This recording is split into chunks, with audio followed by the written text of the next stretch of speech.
তোমার গিফট, হাত দাও। সেহা অবলীলায় হাত বাড়িয়ে দিল। চুড়ি দুটো তার গোলগাল হাতে বেশ আকর্ষণীয় লাগছে। এবার উজ্জ্বলের জন্য উপহার বের করলো সেহা। মানুষটা এই 2 মাসে প্রচুর গিফট দিয়েছে তাকে। সেহা তার নিজের জমানো টাকা দিয়ে উজ্জ্বলের জন্য একটা স্বর্ণখচিত সাইন পেন কিনেছে। এছাড়া সেহা ভেবে পায়নি লোকটাকে আর কি দেওয়া যায়। লোকটার কাছে সবসময় একটা কলম থাকেই, এটা খুবই দরকারি হয়তো লোকটার কাছে। উজ্জ্বল সেহাকে ধন্যবাদ দিয়ে উপহারটা তার কেবিনেটে সযত্নে তুলে রেখে বসলো। ঘড়ির কাঁটায় তখন 12টা বেজেছে। সেহা ঘড়ির দিকে তাকাতেই সংকোচ গাঢ় হলো। বেশ রাত হলো। এখন কি করবে সেহা? ঘুমিয়ে পড়বে? লোকটার কাছে জানতে চাইবে এখন তারা ঘুমাবে কিনা? সেটা কেমন দেখায়? বিয়ের 2 মাস পেরিয়েছে, এখন এত নখরা করার কোনো মানে আছে? নেই তো। উজ্জ্বল যেন পড়তে চাইছে সেহাকে। সেহার সংকোচকে হঠাৎ বেশ স্বাভাবিক গলায় বলে উঠল, যদি এখনো তুমি হঠাৎ বলে ওঠো তুমি কাউকে ভালোবাসতে, তাকে ভুলে মনের সমস্ত খারাপ লাগা সরিয়ে আমাকে সহজভাবে মেনে নিতে আরও 2 দিন সময় চাও, তবুও আমি মাইন্ড করব না।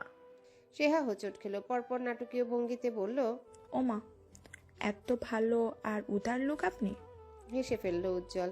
সেহার নাক টিপ দিয়ে বলল, না, আমি সাইকোলজিস্ট, এবং আমি মোটেও চাই না আমি আমার বউকে যখন প্রথম ভালোবাসবো তখন সে তার কোনো এক্স ফিক্সের কথা মাথায় আনুক।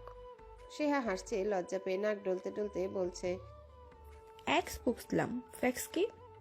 এটাও কি এক্সের প্রজাতি?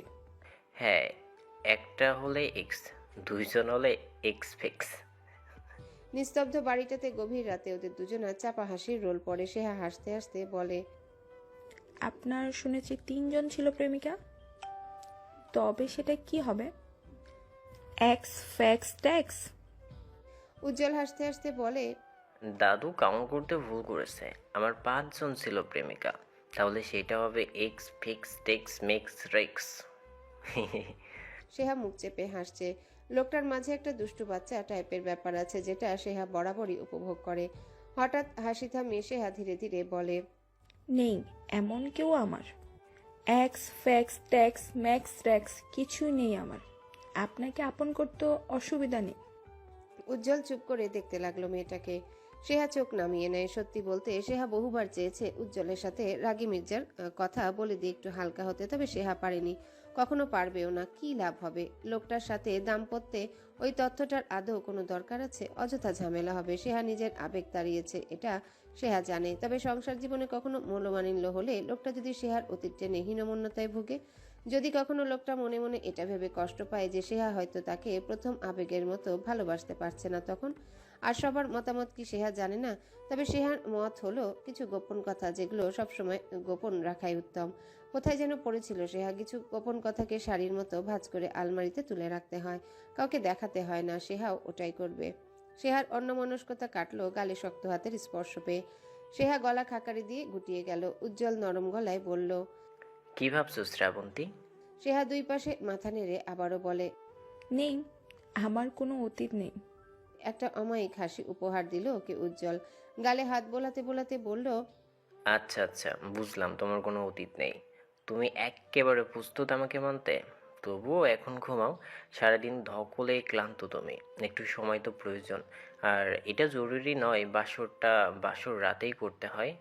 এই প্রথম লোকটার লাগাম ছাড়া কথা শুনে সেহার কান দিয়ে ধোয়া বেরোচ্ছে। লজ্জায় চোখ দুটো পর্যন্ত তুলতে পারছে না, শক্ত হয়ে বসে আছে। উজ্জ্বল গো বেচারি সেহাকে দেখে মিটিমিটি হাসছে। এর পরপর এক আচানক কাণ্ড করে বসলো উজ্জ্বল। সেহাকে বুঝতে সময়টুকুও দিল না। আলতো হাতে ওকে টেনে এনে পরপর 3টা চুমু খেলো, একটা সেহার কপালে, একটা গালে, আর একটা ঘাড়ে। এই অতর্কিতে হামলায় থরিয়ে কেঁপে উঠল সেহার গোটা সত্তা। মিনিটখানেক খাপিয়ে অস্ফুটে লোকটাকে বলল, তবে এটা কি ছিল? উজ্জ্বল ধরে রাখলো মেয়েটাকে, গালে গাল ঠেকালো গাল। সেহার কানে কানে বলল, একটা মায়া, যেটা প্রথম রাতে লাগিয়ে দেওয়া জরুরি। সেহা চোখ বন্ধ করে খামচে ধরে থাকলো বিছানার চাদর। উজ্জ্বল সরে এলো মেয়েটার থেকে। কিছুক্ষণ কেউ কোনো কথা বলে না।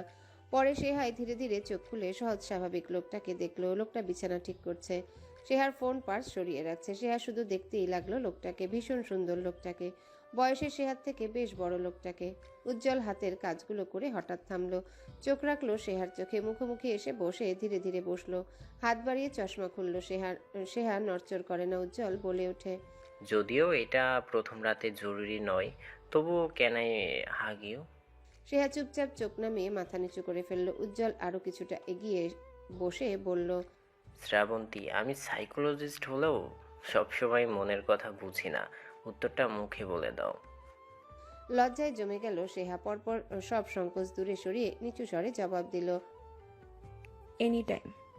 উত্তরটা দিতে দেরি উজ্জ্বল ওকে মিশিয়ে নিল নিজের সাথে। পবিত্র মিলনের প্রথম আলিঙ্গনে দুজনেই আবেগে তিত্তির করে কাঁপতে থাকলো লক্ষ লক্ষ মুহূর্ত। সে আর ইচ্ছে করলো না নিজেকে ছাড়িয়ে নিতে। উজ্জ্বলও ছাড়ল না। ঘড়ির কাঁটা যখন একটার ঘরে, তখন উজ্জ্বল বলল, আমাদের এখন ঘুমানো উচিত। সেহা জবাব দিল না। হঠাৎ উজ্জ্বল টের পেল সেহা কাঁদছে। ওকে আগলে নিয়ে গলায় দরদ ঢেলে উজ্জ্বল বলল। তোমাকে বিব্রত করছে? দুপাশে মাথা নাড়ে সেহা। জবাবটা দেয় না উজ্জ্বলকে। একটা লম্বা শ্বাস ফেলে বলে, যদিও এটা জরুরি নয়, তবে আপনি আমার চোখ দুটোকে মুছিয়ে দিবেন প্লিজ। আমার আমার হাত কাঁপছে, আমি কাঁপছি, থামতে পারছি না।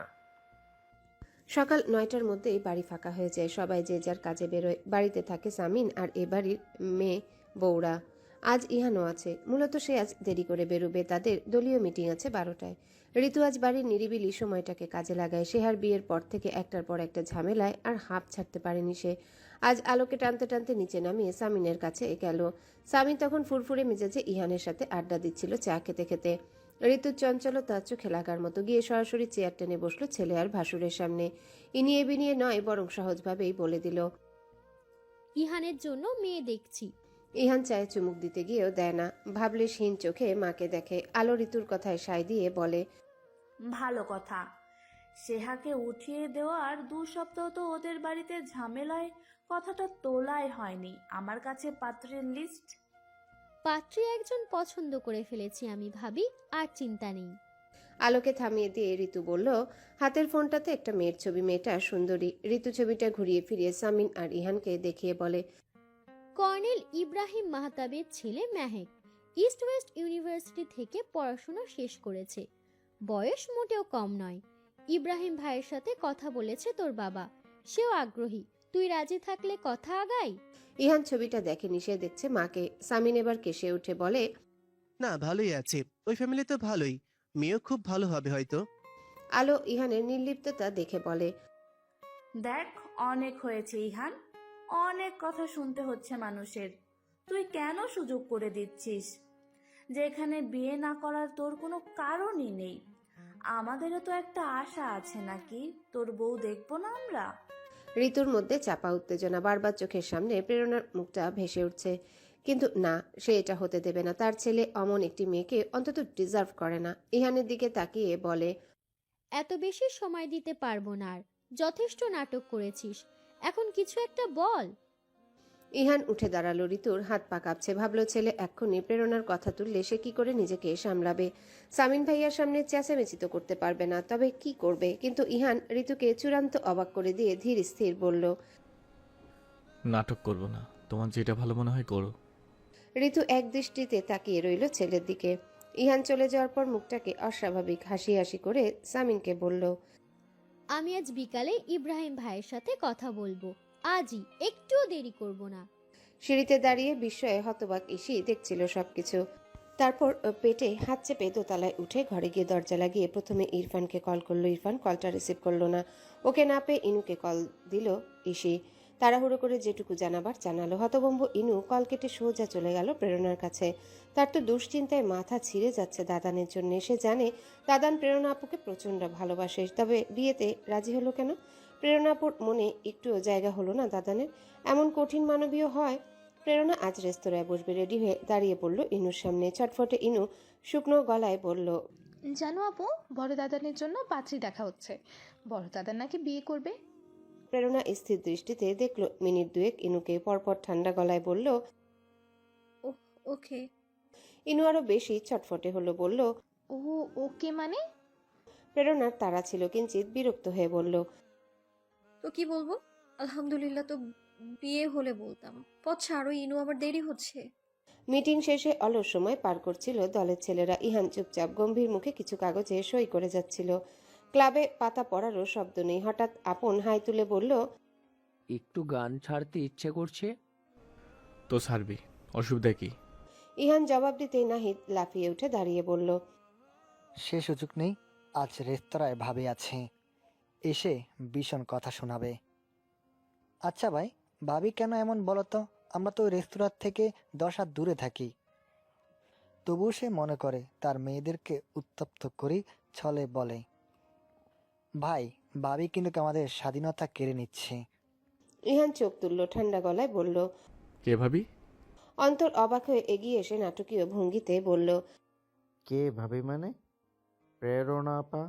হাতের কাগজগুলো ড্রয়ারে রেখে ইহান লম্বা শ্বাস ফেলে বলল। উনি তো ওদের ভাবি নয়। এ ধরনের ফাজলিমি করে আমাকে আর ওনাকে ফার্দার বিব্রত করবি না। তোরা এখন যা, 3টার মধ্যে চলে আসবি গোসল ছেড়ে। কিন্তু ভাই, আপনি তো ভাবিকে